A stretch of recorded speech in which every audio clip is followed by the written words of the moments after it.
हमारे साथ इस वक्त हमारे सहयोगी रजनीश रंजन भी मौजूद हैं। कांग्रेस दफ्तर से वो हमारे साथ जुड़ रहे हैं। जरा उनको भी बिग स्क्रीन पर दिखाया जाए। रजनीश, जरा बताइए, कांग्रेस क्या उम्मीद कर रही है राहुल गांधी की अधिकार यात्रा के बाद, वोट अधिकार यात्रा के बाद? क्या वाकई कांग्रेस पार्टी को यह लग रहा है कि इसका कुछ बड़ा असर इस बार होगा और महागठबंधन की सरकार बन सकती है? तेजस्वी यादव तो पूरे कॉन्फिडेंस के साथ बार बार कहते नजर आ रहे हैं। कांग्रेस का अपना कॉन्फिडेंस क्या कह रहा है?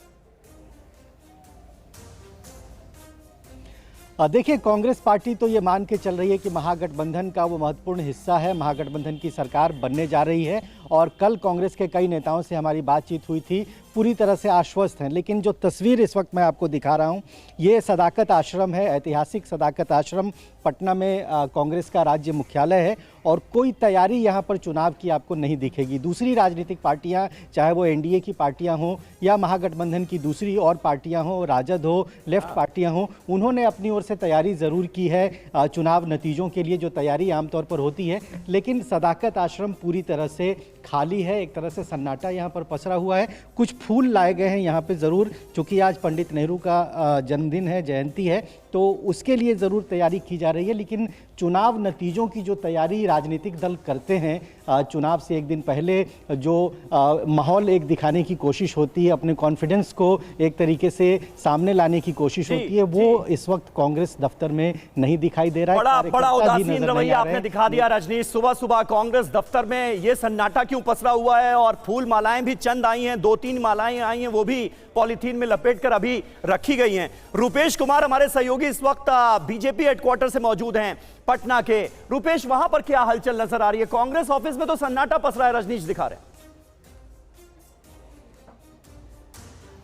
बीजेपी दफ्तर में पूरी तरह से रंग रोगन किया गया है, पूरी तरह से बदला बदला नजर आ रहा है। लेकिन एक और दूसरी तस्वीर हम दिखलाते हैं। बीजेपी के जो कार्यकर्ता हैं वो बिहार विधानसभा, यानी कि जहां पहुंचना है, जहां पहुंचने की पूरी ये होड़ है, जो पूरी कवायद है, बिहार विधानसभा की तस्वीर, जिस पर एक तरफ नीतीश कुमार, दूसरी तरफ नरेंद्र मोदी की तस्वीर है, उसकी आरती उतार रहे हैं। ये हनुमान मंदिर है और हनुमान मंदिर के पास यहाँ पर मंत्रोच्चार के साथ कल से ही यज्ञ हवन अभिषेक चल रहा है, दुआएं मांगी जा रही हैं। नीतीश कुमार को खुद आपने देखा कि वो हनुमान मंदिर पहुंचे, फिर गुरुद्वारे पहुंचकर मत्था टेका, उन्होंने मजार पर चादर चढ़ाई। और उसके बाद से सुबह से ही ये जो भारतीय जनता पार्टी के कार्यकर्ता हैं, ये पहली बार देखा गया कि बिहार विधानसभा की ही आरती उतारी जा रही है। बिहार में एनडीए संग नीतीश 2025 और बिहार की तमाम जनता ने, तमाम जनमानस ने एनडीए को फुल माइंडेड दिया है। इसलिए सरकार जो बनना है वह तय है। हम लोगों ने ये शंखनाद कर दी। बिल्कुल रुपेश, हम देख पा रहे हैं कि पूजा हो रही है, शंखनाद हो रहा है वहां। बिल्कुल शंखनाद सुन लेते हैं। रुपेश कुमार हमारे संवाददाता दिखा रहे थे किस तरह से बाकायदा बिहार विधानसभा की तस्वीर की आरती की गई और उसके बाद शंखनाद किया गया। बड़ी दिलचस्प तस्वीरें दिखाई। बिल्कुल, और ये तस्वीरें बिल्कुल, और हमारे साथ अरविंद मोहन जी भी हैं, वरिष्ठ पत्रकार। सर, ये क्या दिखा रहा है? क्या वाकई में लग रहा है कि एग्जिट पोल आने के बाद जो उसमें दिखाया गया प्रेडिक्शन है, उस पर भरोसा जताया जा रहा है, या फिर लग रहा है वही होने वाला है? कांग्रेस के दफ्तर में मायूसी छाई है और बीजेपी कार्यकर्ता पूजा अर्चना कर रहा है और एक बड़ी उम्मीद नजर आ रही है। देखिए, ये बीजेपी के चुनाव लड़ने की शैली है, और मैं बीजेपी की नहीं कहूँगा, ये नरेंद्र मोदी के चुनाव लड़ने की शैली है कि कोई भी कदम उठाने से नहीं चूकना है, आखिरी दम तक, और हर मुद्दे को चुनाव में अपने हक में इस्तेमाल करना है।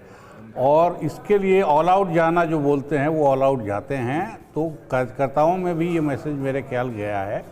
लेकिन ये जो तमाशा हो रहा था, ये मुझे लगता है ये कैमरे का कमाल ज़्यादा है। ये बीजेपी की उस भावना से ज़्यादा कैमरे का कमाल है। और हवन होना और विधानसभा को टीका लगाना, ये सब मुझे लगता है कैमरा करा रहा है। ये चुनाव का उत्साह, कैमरा देखकर जो पॉलिटिकल पार्टीज के कार्यकर्ता होते हैं उनका उत्साह तो बढ़ जाता है, इसमें कहीं कोई दो राय नहीं है। ये आपने नहीं, खाली उत्साह नहीं बढ़ता है, उनका ग्राफ बढ़ता है। वो ग्राफ बढ़ने का लोभ भी रहता है, सिर्फ उत्साह नहीं बढ़ता है। हाँ बिल्कुल। तो देखिए, लगातार बातचीत का सिलसिला जारी रहेगा, चुनाव विश्लेषण जारी रहेगा, और अब से थोड़ी देर बाद सुबह 8 बजे पहला रुझान आपको टीवी9 भारतवर्ष की इसी भव्य स्क्रीन पर देखने को मिलेगा। 1 घंटे 34 मिनट के बाद पहला रुझान आपके सामने होगा।